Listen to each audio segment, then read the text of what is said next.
listen up, y'all.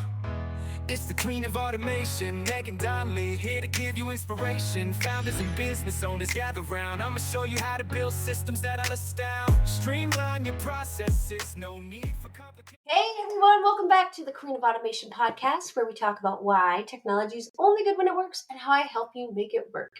I'm your host, Megan Donnelly, and today is exciting because I finally get to chat with John Prendergast, one of my favorite non-corporate, always bringing the fun wealth management guys.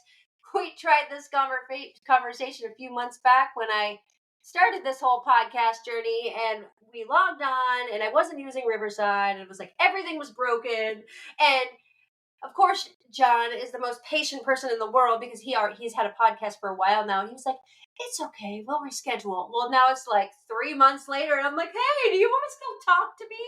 I'm surprised he didn't just hang up or delete all my messages. But anyway, No, I love it. I love what you're doing, Megan. John is so fun, and we had such a good conversation that day, even though none of it was recorded. And I think, honestly, now that I remember, it was user error. I just forgot to hit the record button. It was like something really, really stupid. But anyway, say hi, John. Introduce yourself and give everybody a little bit of a background on who you are. Sure. Hi, John. Sorry, couldn't resist the dad joke there. Hi, John. So I'm John Prendergast. I am CEO and founder of Blue Leaf Wealth. We are an all-in-one wealth management platform for financial advisors and their clients. And we deliver really spectacular client experience. It's one of our big differentiators. And one of the reasons that I'm so interested in what you do, Megan, is because a lot of what we do is about automating process in the background for financial advisors. So there's a real intersection between what you do and what we do. And we are going to absolutely talk about that for sure during this call. But one of the things I always start kind of conversations with talking about work-life balance, because I am a huge believer that there's no such thing as work-life balance. And you know this. And again, everybody, John is also in the brand built community. And so we talk about this a lot.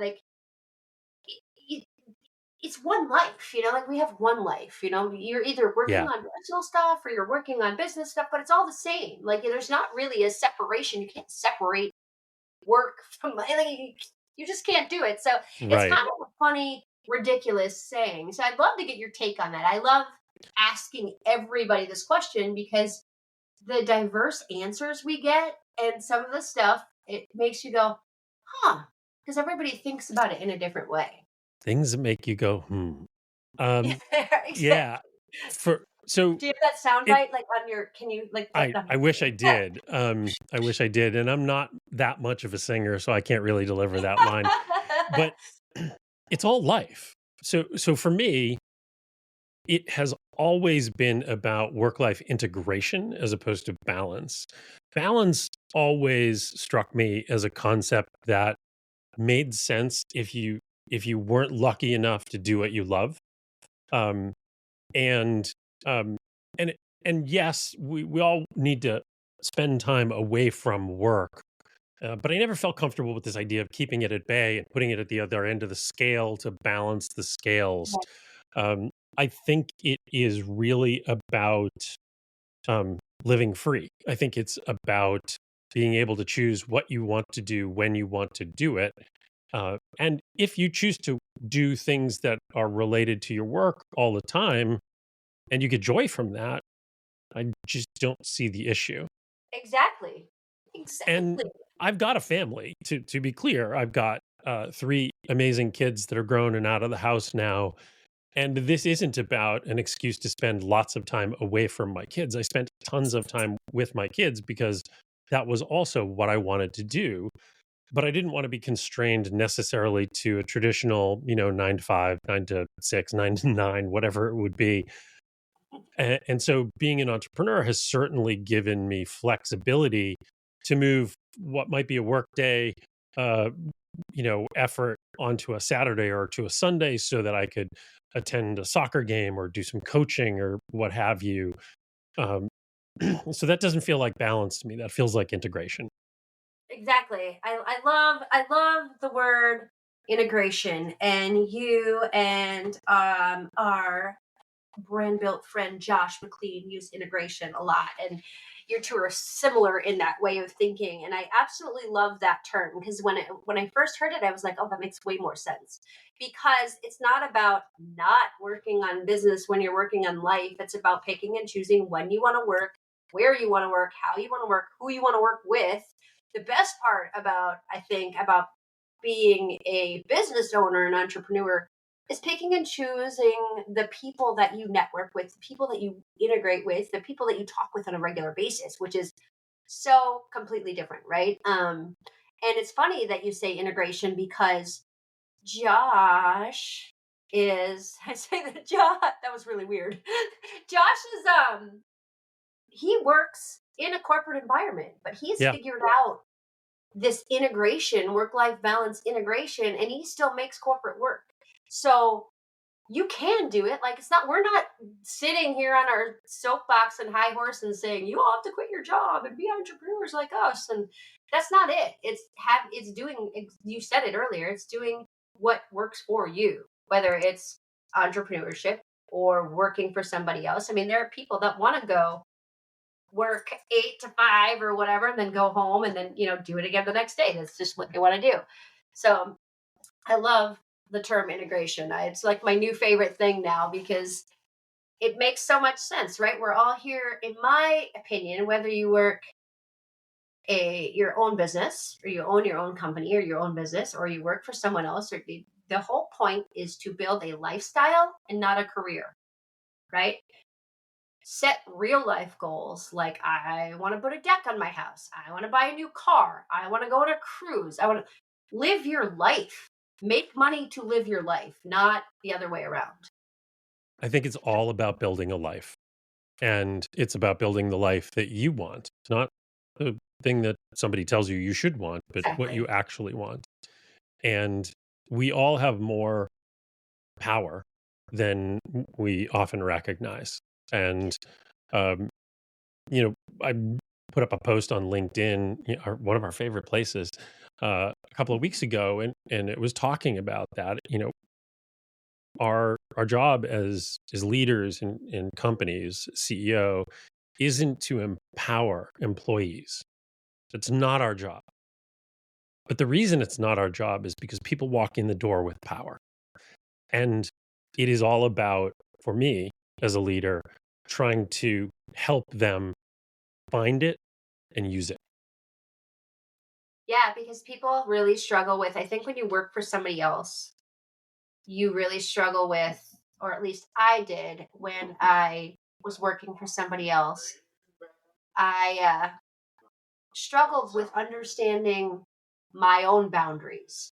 If you go to work for somebody else and you know your boundaries and you hold to them and you're very strong, like, okay, I'm not going to work 70 hours a week for someone.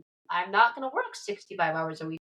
Now, obviously, you know, if the employer that you're choosing to work for doesn't like that, well, then that's probably not the job for you, right? Like, I mean, Right. you have to know your personal boundaries. If you're somebody who wants to hustle all the time and work 24 hours a day, you don't mind doing it for somebody else, kudos to you. To me, that sounds Yeah. sucky. And Like, no, thank you. I and don't that's want to do still a that. choice.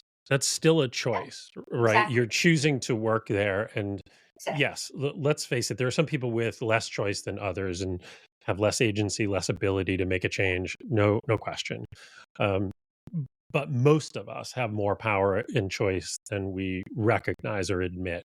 Exactly. And I've chosen the other path. So yeah, I'm an entrepreneur now, and I've been back and forth um, in the entrepreneurial world and started several companies and been part of founding teams, et cetera. But I've also worked a very intense corporate job. I was an investment banker doing mergers and acquisitions and taking companies public for about 7 years and leading deal teams and the like. And those 100-hour weeks are real. Yeah, Um, they are. but that was what I wanted to do at the time. Right. Once I had enough fun and it was time to do something else, I made a change. Can I just comment for a second that you didn't put fun in? You said fun or funds? Fun. that you didn't put that in air quotes after the 100-hour-a-week sentence. So high Yeah, five. I yeah. was so expecting you to say, "Once I had enough fun," you know, like, burning myself out, burning the midnight oil. No, I'm just kidding. I'm just Well, kidding. you look, that was miserable. The hours Yeah, themselves, and yeah, can I swear on this podcast? absolutely. So Go for it. one saying we had was, and this was all too common, if you were there at 4 a.m. doing work, somebody fucked up. Unfortunately, somebody's fucked up all the time. So you were often there at 4 a.m. doing something, and and that wasn't fun. But the intensity of the work in another way was amazing. It was really cool. Um, Yeah, and to have a huge deal, a $500 million acquisition in my hands, and and to get that across the finish line, that was a cool feeling. It was a cool accomplishment, and I learned a ton doing it. But once that part stopped being interesting and fun, and it yeah, did eventually, the rest of it just wasn't worth it. And I can assure you, while the money was amazing, I was not doing it for the money, and I wouldn't have done it for the money, and I wouldn't have traded that much of my life for money. It was all about the experience for me. yeah. So whenever I hear you, so what I love about listening to you talk is because you make this, and we'll get into what you're doing now because it's, I mean, it's different but similar, whatever, same quote unquote niche, if you will. I hate that word. Anyway, we have to come up with a new word. I It feel has to like do with money. we have to It, it's a brainstorm a new related word. Well, field. no, we have to brainstorm a new word for niche because I hate that word. I don't know why. Anyway, what I love listening to when you're talking, I love it because you make it fun. You make it not corporate, not stiff, not like when you think of, you know what I think of when I talk to you? The show Suits. That's what I think about when even though they're lawyers, they're like not lawyery. We're gonna use Yeah, that word. It's not a I get word, but it. we're gonna use it anyway. Like, It's but just that's what funny I that you think say that, about. I right? think Because about the show Suits when I think about you talking about like investment banking and money and wealth management and all this stuff. And sure. I'm like, he is like the Harry of wealth management, right? Have you seen Suits? Have you actually watched it? You have to watch it now. So that, I've seen a couple of episodes, mostly because my daughter, when she was here over the summer, was binging one of the seasons. So ah, I kept wandering through while yeah, it was on. But what's such a funny good about that show. is, You if need you to look go at what watch. I've got on, and for those of you who are listening and not watching, I've just got essentially a flannel shirt on. Um, not a Tim Walz kind of flannel shirt. It's kind of cool, I think. But it's yeah, definitely not a suit. Outdoors man, flannel shirt, and he's got like a neon sign behind him with like a purplish looking wall. I mean, like this is not Mr. I'm wearing a suit to Nope, work every day, going to Wall Street nope, investment banker guy. Like, nope. and he swears, and I do. anyway, Yeah, that's so like you're gonna have to watch Suits because it's even just a few episodes, so you get the frame of reference, and you're gonna be like, oh, now I get what Megan's talking about fair because enough. I'll it's do so it. you. It's so you. Anyway, moving on from that. So John is also in. I know we talked about it a little bit in the brand belt community, and we talk a lot about operations. And there's quite a few kind of wealth management investment guys in the community and gals too now. But um, I love talking ops with you because you, like you said earlier, you are on kind of the other side of the wealth management space where you're actually putting systems and processes in place, which is so exciting to me. One, because I'm a nerd, but two, because the financial industry is so broken when it comes to technology. Like, you would think that like they're dealing with our money. Like they've got to be like lock solid and like sure. Like 1982 green screen of death, like their software is like so it's better. Yeah. It's better down the last maybe 10 years, but I just remember it was just taking the financial industry to get to get up to speed with digital experience and just digital software and automations and systems in general so long. Would you agree with that? Oh, absolutely. But there are different parts of the industry that are behind for different reasons. Yeah. If we talk about the customers that I serve, which are independent wealth managers, so these are small to mid-sized businesses, generally speaking. So you can think revenue range of half a million to 100 million a year, right? That range. Not We're not talking about billion-dollar corporations that we're selling to, generally speaking.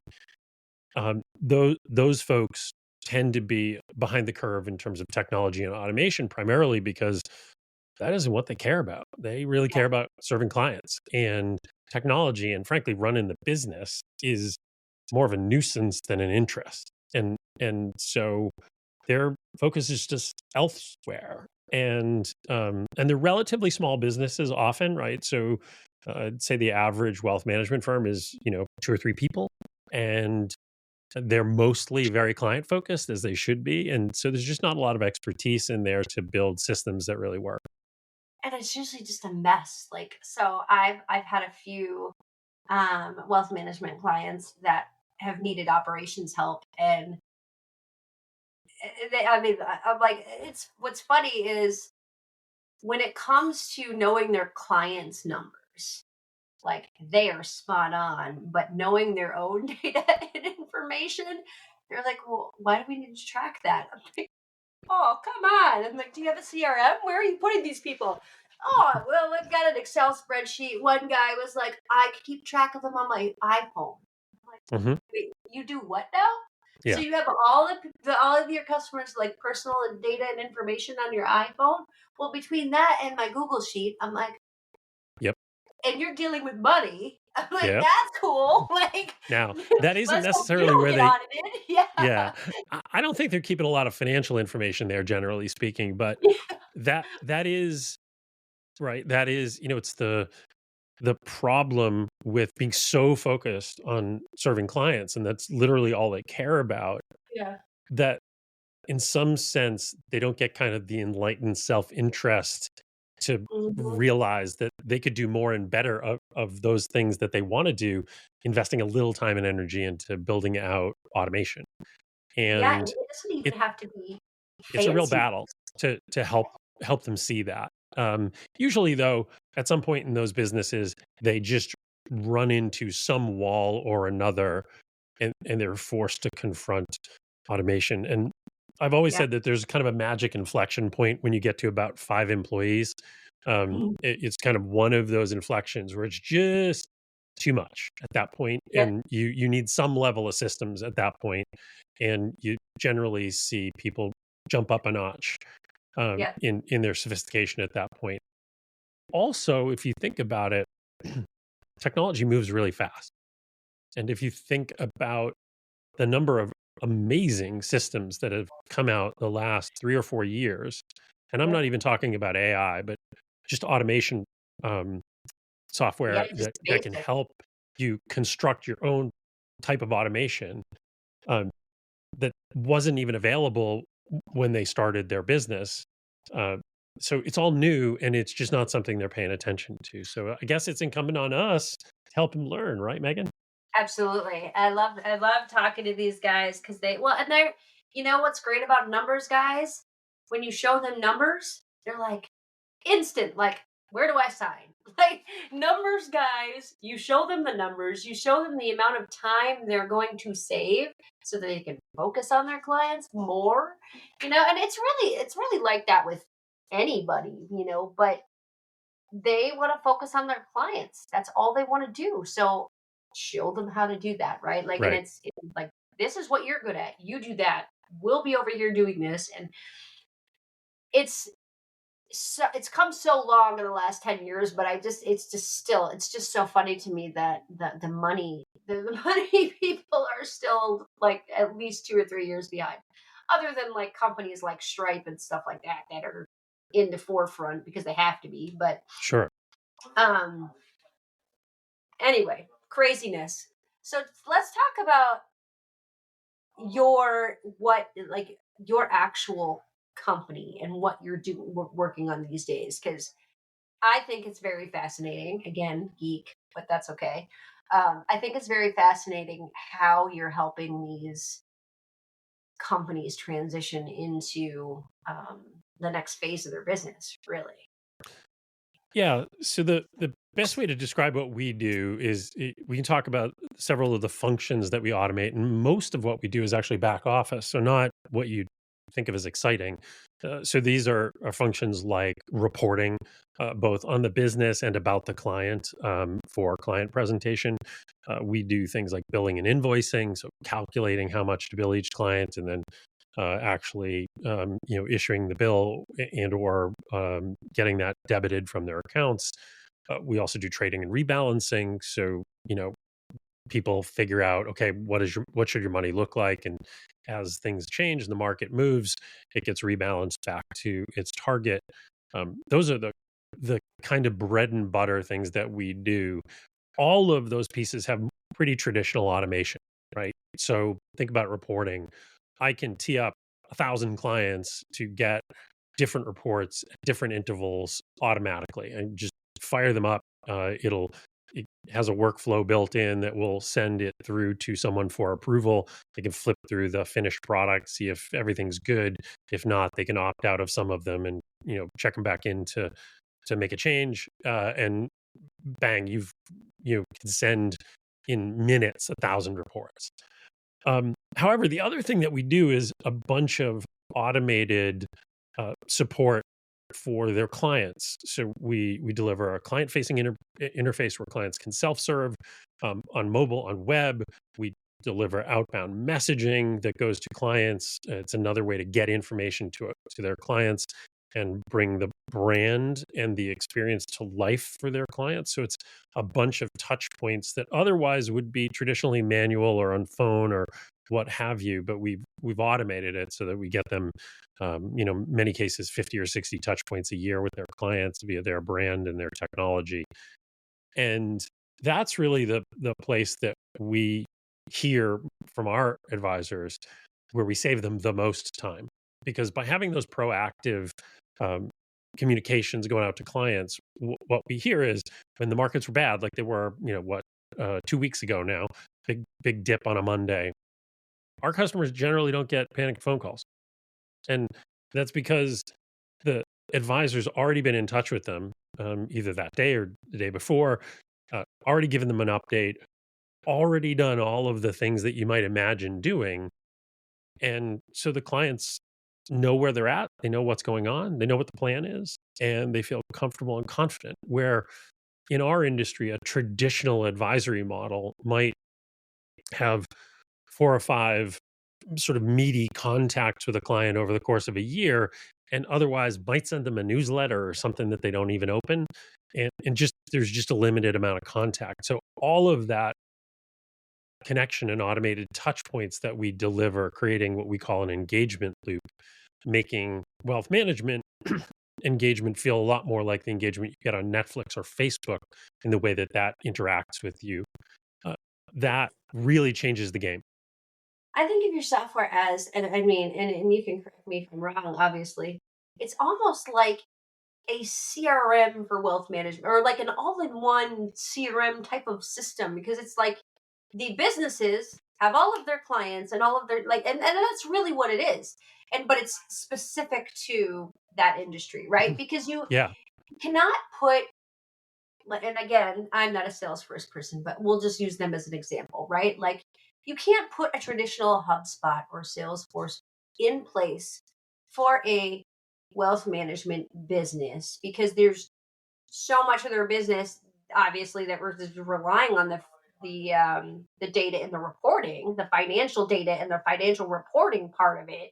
That if you were to put a traditional CRM in, you're going to have to go out and buy something like you have anyway, because it's not Yeah. going to it's not going to give them what they need. So when we Yeah. first started, I was like, this is really cool, because they don't necessarily need a traditional CRM. That's not Well, going to necessarily help them get to where they want to be. so let me tell you how that actually plays out. And it's interesting that you say that because at one point we were playing with that way of describing Blue Leaf much earlier in our evolution. This was 2013, 2014. And what we realized was that we were the best possible companion to a CRM rather than a replacement for a CRM. And part of the reason for that is what we did, in some sense, drove what the CRM recorded, right? If you think about it, CRM can both record what's happened and also prompt you to do things. But we're sort of in a different place in the sense that we're actually doing things in terms of delivering communication to the clients automatically with relevant personalized information on behalf of the advisor. We're also highlighting opportunities for the advisor that wouldn't necessarily be in a CRM.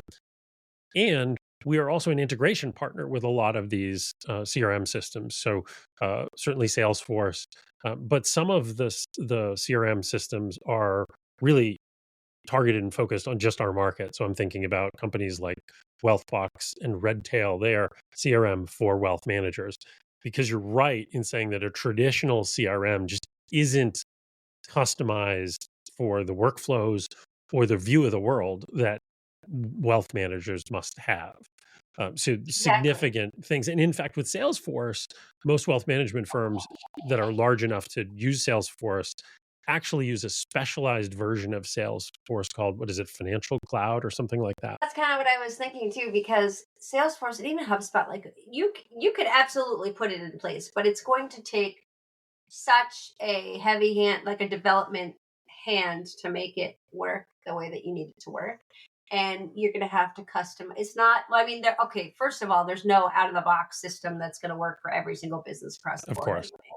So you're going to have, you're going to have custom automations and custom workflows and all of that stuff, but especially for the financial world. And it is such a, it's something that you really don't want to screw up, right? Like when you're talking about somebody's money, like it's a big Right. deal. Like Oh, yeah. you mess up data numbers when you're referring to financial data, and it's kind of a big deal. People get pissed off, like They as well do. they should, you know. Man, they do. And in fact, just 2 weeks ago, when that market correction happened, Schwab itself was mistakenly showing $0 balances in accounts. Like, so it Wow, happens, and it can that happen I right. didn't know. That's Yeah, it can crazy. happen right at the source. No, it was quickly corrected, and it didn't mean that there was actually zero money in their accounts or that they had lost track or something like that. Just a glitch in a very big, very complex system. So the other thing you've got to do if you're in our industry is, yeah, you've got to have all kinds of safeguards and processes in place to prevent that. But if somebody sneaks one by and that happens, you also have to have process that allows you to recover very quickly. And that both things are important.